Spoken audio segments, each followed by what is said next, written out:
Hello students, आप पढ़ रहे हैं चैप्टर 4 रासायनिक आबंधन तथा आणविक संरचना के बारे में। पिछले वीडियो में हमने चैप्टर 4 के पहला सब हेडिंग अष्टक नियम के बारे में बताया था, ऑक्टेट रूल के बारे में। चैप्टर 4 की पहली हेडिंग थी रासायनिक आबंधन की लुईस और कौशल संकल्पना के बारे में। इसके अंतर्गत पहला हेडिंग अष्टक नियम था, इसके बारे में कंप्लीट आपको हमने समझा दिया है। अब आपको समझाया जाएगा दूसरी हेडिंग सहसंयोजी आबंध के बारे में। सहसंयोजी आबंध क्या होता है, इसको आप ध्यान से समझिएगा। मैं मनीष गुप्ता अपने चैनल में आपका स्वागत करता हूं। तो आइए दोस्तों, स्टार्ट करते हैं सहसंयोजी आबंध के बारे में। सन 1919 में लैगम्यूर ने लुईस अभिकृतियों में संशोधन किया। ठीक है, लुईस ने जो कंसेप्ट दिया था, लुईस ने जो धारणा प्रस्तुत किया था, उसमें सन 1919 में लैगम्यूर के द्वारा संशोधन किया गया। ठीक है, सन 1919 में लैगम्यूर ने लुईस अभिकृतियों में संशोधन किया। उन्होंने स्थिर घनी अष्टक की अवधारणा का परित्याग किया। ठीक है, जो घनीय अष्टक की अवधारणा लुईस ने दिया था, उस कंसेप्ट को लैगम्यूर ने परित्याग किया तथा सहसंयोजक आबंध का प्रयोग किया। ठीक है, स्थिर घनी अष्टक के जगह पे उन्होंने सहसंयोजक आबंध कोवैलेंट बॉन्ड का प्रयोग किया। सन 1919 में लैगम्यूर ने लुईस अभिकृतियों में संशोधन किया। उन्होंने स्थिर घनी अष्टक की अवधारणाओं का परित्याग किया तथा सहसंयोजक आबंध का प्रयोग किया। लुईस लैगम्यूर के सिद्धांत को क्लोरीन अणु बनने के उदाहरण से समझा जा सकता है। ठीक है, तो आप देख रहे हैं कि अब जो सिद्धांत है, यह दोनों लोगों का नाम इसमें शामिल हो चुका है, लुईस का भी लैगम्यूर का भी। लुईस लैगम्यूर के सिद्धांत को क्लोरीन अणु बनने के उदाहरण से समझा जा सकता है। क्लोरीन परमाणु का इलेक्ट्रॉनिक विन्यास नियान 3s2 3p5 है। ठीक है, पिछले कक्षाएं भरी होती हैं जिनका कोर इलेक्ट्रॉनिक विन्यास नियान की तरह होता है, और बाहरी कक्षा जो है वह 3s2 3p5 होता है। तो क्लोरीन परमाणु का इलेक्ट्रॉनिक विन्यास नियान 3s2 3p5 है, अर्थात क्लोरीन परमाणु में आर्गन के विन्यास को प्राप्त करने के लिए एक इलेक्ट्रॉन की कमी है। ठीक है, 3p5 है, 3p6 अगर हो जाता तो यह आर्गन का विन्यास प्राप्त कर लेता। ठीक है, तो क्लोरीन परमाणु में आर्गन के विन्यास को प्राप्त करने के लिए एक इलेक्ट्रॉन की कमी है। क्लोरीन अणु के बनने को दो क्लोरीन परमाणुओं के बीच एक इलेक्ट्रॉन युग्म के सहभाजन के रूप में समझा जा सकता है। ठीक है, Cl2 अणु कैसे बनता है, तो इसके लिए क्लोरीन परमाणुओं के बीच एक इलेक्ट्रॉन युग्म का, अर्थात दो इलेक्ट्रॉन का सहभाजन के रूप में समझा जा सकता है, शेयरिंग के रूप में समझा जा सकता है। इस प्रक्रिया में दोनों क्लोरीन परमाणु सहभाजित इलेक्ट्रॉन युग्म में एक एक इलेक्ट्रॉन का योगदान करते हैं। ठीक है, दोनों क्लोरीन परमाणु जो हैं एक एक इलेक्ट्रॉन का योगदान करते हैं, जिससे सहभाजित इलेक्ट्रॉन युग्म तैयार होता है तथा इनके बाह्य कोश करीबी उत्कृष्ट गैस अर्थात आर्गन का अष्टक विन्यास प्राप्त कर लेते हैं। ठीक है, तो क्लोरीन अणु के बनने में क्लोरीन परमाणुओं के बीच जो है एक इलेक्ट्रॉन युग्म के सहभाजन के रूप में समझा जा सकता है। इस प्रक्रिया में दोनों क्लोरीन परमाणु जो हैं सहभाजित इलेक्ट्रॉन युग्म में एक एक इलेक्ट्रॉन का योगदान करते हैं तथा इनके बाह्य कोश जो है वह करीबी उत्कृष्ट गैस अर्थात आर्गन का अष्टक विन्यास प्राप्त कर लेता है। कैसे, देखें ध्यान से।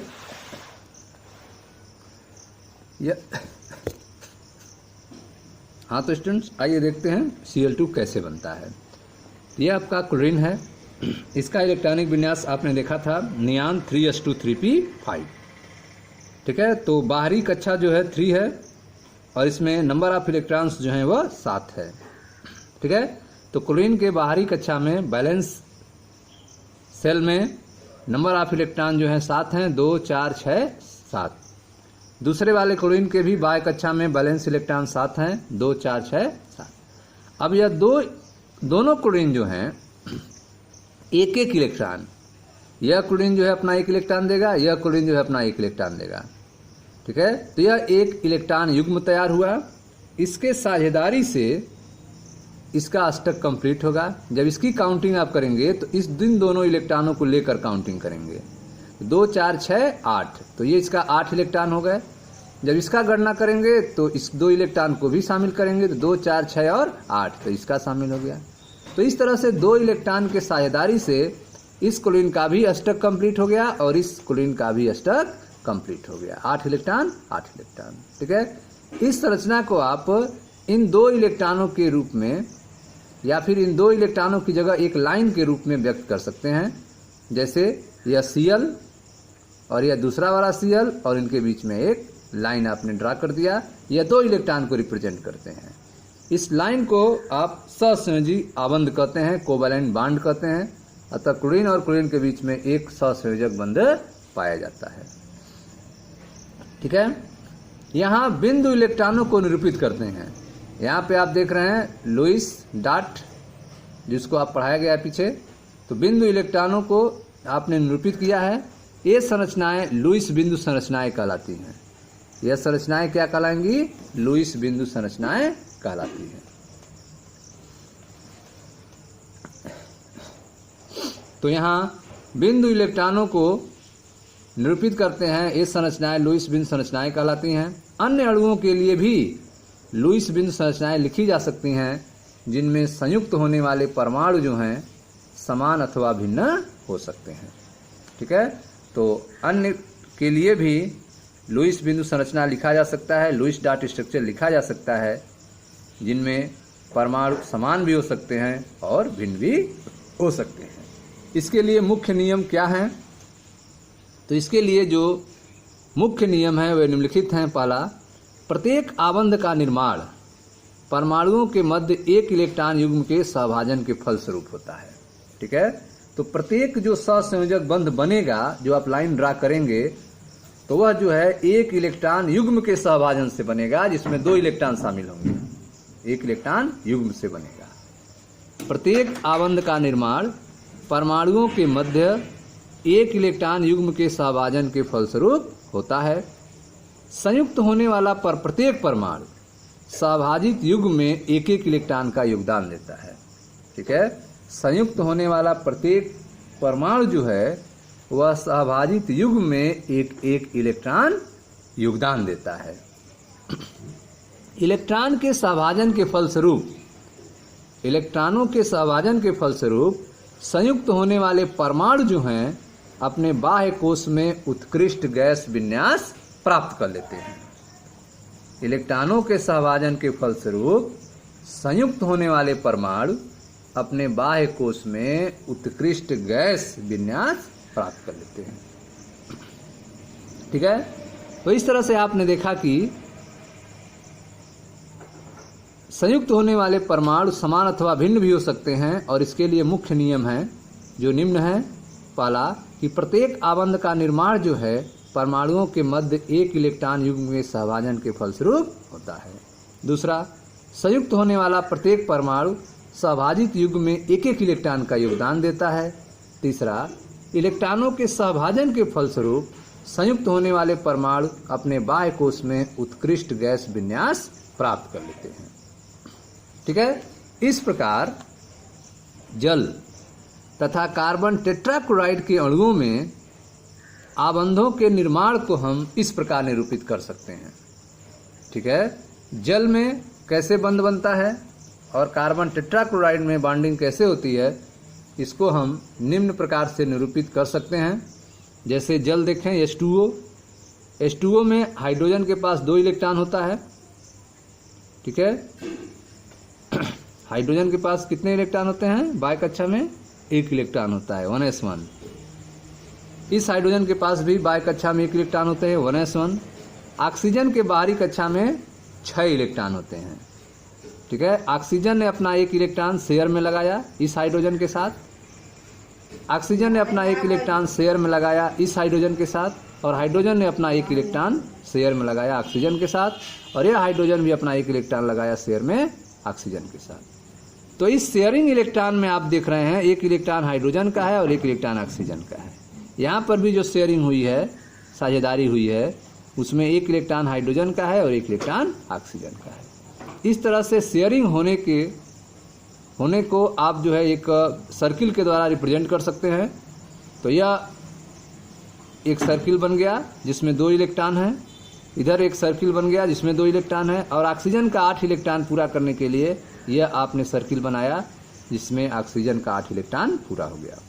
हाइड्रोजन का केवल डुप्लेट पूरा होगा, इसके कारण यह इनर्ट हो जाएगा, अक्रिय हो जाएगा, हीलियम का स्ट्रक्चर प्राप्त कर लेगा हाइड्रोजन 2 इलेक्ट्रॉन के होने से, और ऑक्सीजन 8 इलेक्ट्रॉन होने से नियान का स्ट्रक्चर प्राप्त कर लेगा। ठीक है, तो हाइड्रोजन परमाणु इलेक्ट्रॉनों का ड्यूप्लेट प्राप्त करते हैं, हीलियम विन्यास प्राप्त करते हैं, तथा ऑक्सीजन जो है ऑक्टेट प्राप्त करता है, अष्टक पूरा करता है। उसी तरह से CCl4 में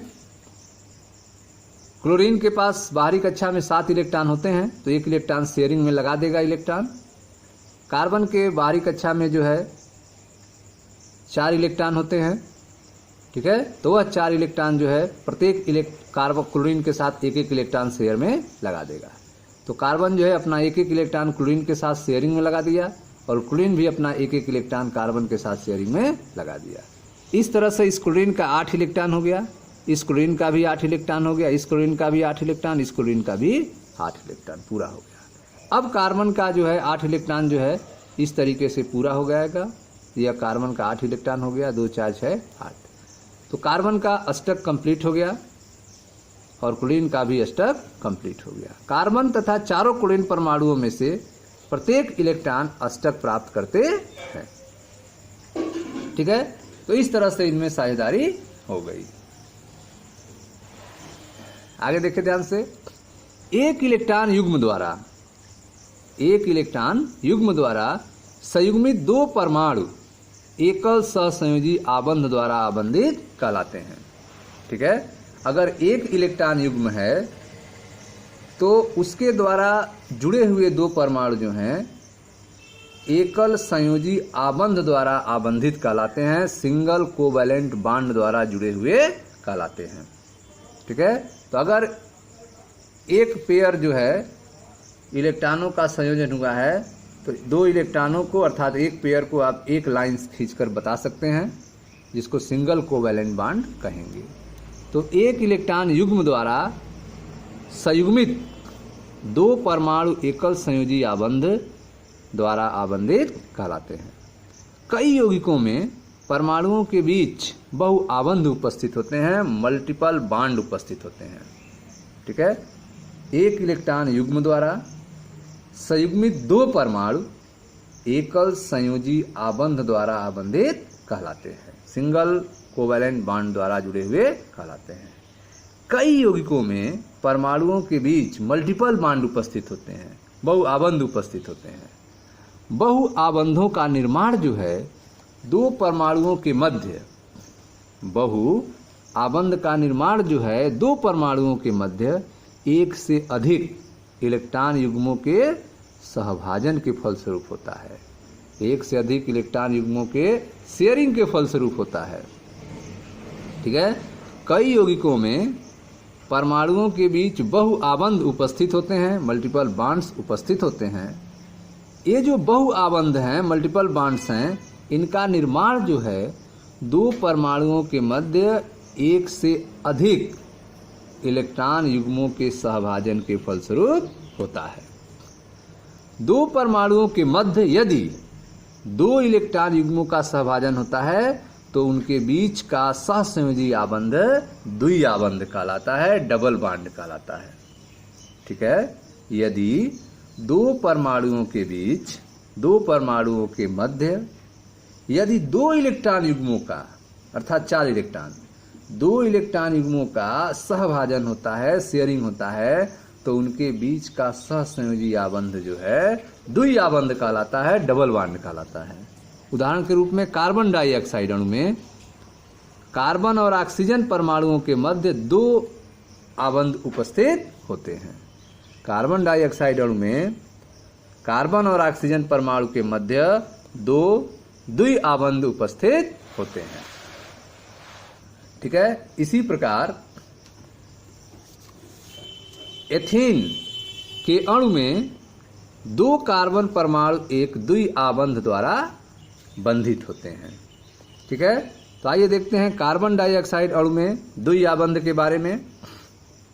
आपको पता है कि कार्बन के बाहरी कक्षा में 4 इलेक्ट्रॉन होते हैं, ऑक्सीजन के बाहरी कक्षा में 6 इलेक्ट्रॉन होते हैं।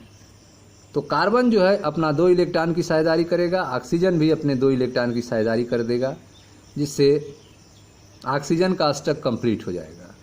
2 4 6 8। कार्बन जो है इस ऑक्सीजन के साथ 2 इलेक्ट्रॉन की साझेदारी करेगा, ऑक्सीजन भी 2 इलेक्ट्रॉन की साझेदारी करके ऑक्सीजन का अष्टक कंप्लीट हो जाएगा और कार्बन का भी अष्टक कंप्लीट हो जाएगा। ठीक है। कार्बन के पास भी 8 इलेक्ट्रॉन हो जाएंगे, 2 4 6 8। तो इस तरह से ऑक्सीजन का अष्टक कंप्लीट हुआ, कार्बन का अष्टक कंप्लीट हुआ और ऑक्सीजन का भी अष्टक कंप्लीट हुआ। 8 इलेक्ट्रॉन सब में हो गए। ठीक है। अब जो है इस इलेक्ट्रॉन की साझेदारी जो हो रही है वो 4 इलेक्ट्रॉन इसमें है, 2 इलेक्ट्रॉन युग्म है, तो इसको 2 बंध से रिप्रेजेंट करेंगे और इसको भी 2 बंध से रिप्रेजेंट करेंगे। तो ऑक्सीजन और कार्बन के बीच में आप देख रहे हैं 2 बंध हो गया और कार्बन और ऑक्सीजन के बीच में 2 बंध हो गया। बचे हुए इलेक्ट्रॉन्स को ऑक्सीजन के ऊपर आप देख रहे हैं लोन पेयर के रूप में दिखाया गया है। तो इस तरह से कार्बन और ऑक्सीजन परमाणुओं के बीच में द्विबंध को दिखाया गया है। अगला जो है इथेन।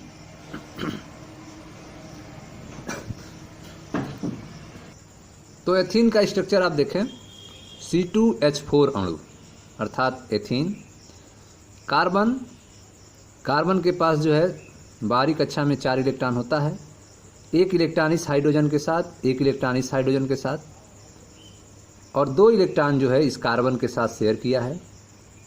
यह कार्बन जो है 1 इलेक्ट्रॉन इस हाइड्रोजन के साथ, 1 इलेक्ट्रॉन इस हाइड्रोजन के साथ और 2 इलेक्ट्रॉन जो है इस कार्बन के साथ शेयर किया है।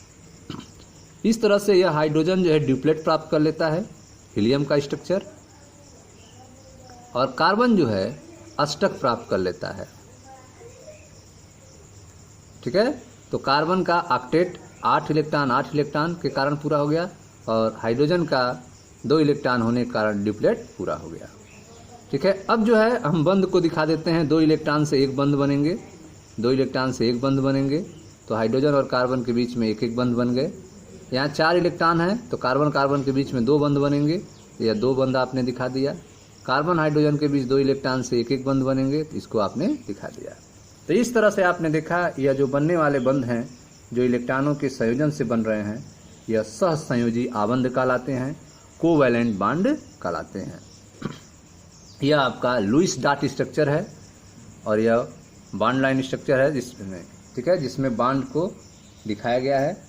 ठीक है। बंध संरचना है यह आपका, और यह आपका लुईस डॉट स्ट्रक्चर है। बंधन सूत्र और लेविस सूत्र के रूप में प्रस्तुत किया गया है। आगे देखें, जब संयोजी परमाणुओं के मध्य, जब जुड़ने वाले परमाणुओं के मध्य, संयोजी परमाणुओं के मध्य 3 इलेक्ट्रॉन युग्मों का सहभाजन होता है। ठीक है। 3 इलेक्ट्रॉन युग्मों का शेयरिंग होता है, जैसे कि नाइट्रोजन अणु में N2 अणु के 2 नाइट्रोजन परमाणुओं के मध्य, या एथाइन में 2 कार्बन परमाणुओं के मध्य, तब उनके मध्य एक त्रिआबंध बनता है, ट्रिपल बॉन्ड बनता है। ठीक है। तो जब संयोजी परमाणुओं के मध्य 3 इलेक्ट्रॉन युग्मों का सहभाजन होता है, जैसा कि नाइट्रोजन अणु में 2 नाइट्रोजन परमाणुओं के मध्य या एथाइन में 2 कार्बन परमाणुओं के मध्य, तब उनके मध्य एक त्रिआबंध बनता है। आप देख सकते हैं त्रिआबंध, ट्रिपल बॉन्ड जो नाइट्रोजन में बन रहा है N2 अणु में, नाइट्रोजन अपना 3 इलेक्ट्रॉन शेयर में लगाया, यह नाइट्रोजन भी अपना 3 इलेक्ट्रॉन शेयर में लगाया, और इस तरह से इस नाइट्रोजन का अष्टक कंप्लीट हो गया 8 इलेक्ट्रॉन, और इस नाइट्रोजन का भी अष्टक कंप्लीट हो गया 8 इलेक्ट्रॉन। अब इस 6 इलेक्ट्रॉन से 3 इलेक्ट्रॉन युग्म से 3 बंध बन जाएंगे, तो यह नाइट्रोजन और नाइट्रोजन के बीच में 3 बंध बन गया, और यह जो बचे हुए इलेक्ट्रॉन थे उसको रिप्रेजेंट कर दिया गया। यह नाइट्रोजन अणु की संरचना हो गई। उसी तरह से जो है एथाइन अणु की स्ट्रक्चर आप देख सकते हैं C2H2 अणु के। इसमें कार्बन के पास बाहरी कक्षा में 4 इलेक्ट्रॉन होते हैं, तो 1 इलेक्ट्रॉन जो इस हाइड्रोजन के साथ शेयर किया और 3 इलेक्ट्रॉन जो है इस कार्बन के साथ शेयर किया। यह कार्बन भी अपना 3 इलेक्ट्रॉन इस कार्बन के साथ शेयर किया और 1 इलेक्ट्रॉन हाइड्रोजन के साथ शेयर किया। हाइड्रोजन का डुप्लेट कंप्लीट हो गया और कार्बन का ऑक्टेट कंप्लीट हो गया। ठीक है, तो हाइड्रोजन और कार्बन के बीच में एक सिंगल बंध आया। कार्बन कार्बन के बीच 6 इलेक्ट्रॉन है, अर्थात इसमें 3 बंध आएगा, ट्रिपल बॉन्ड आएगा, और कार्बन और हाइड्रोजन के बीच सिंगल बंध आएगा। ठीक है, तो इस तरह से आपने सहसंयोजी आबंध के बारे में देखा, जिसमें सिंगल बंध, डबल बंध और ट्रिपल बंध के बारे में आपको समझाया गया। ठीक है स्टूडेंट्स, मैं मनीष गुप्ता अपने चैनल में आपका स्वागत करता हूँ। वीडियो को लाइक करें, शेयर करें, चैनल को सब्सक्राइब करें। धन्यवाद दोस्तों।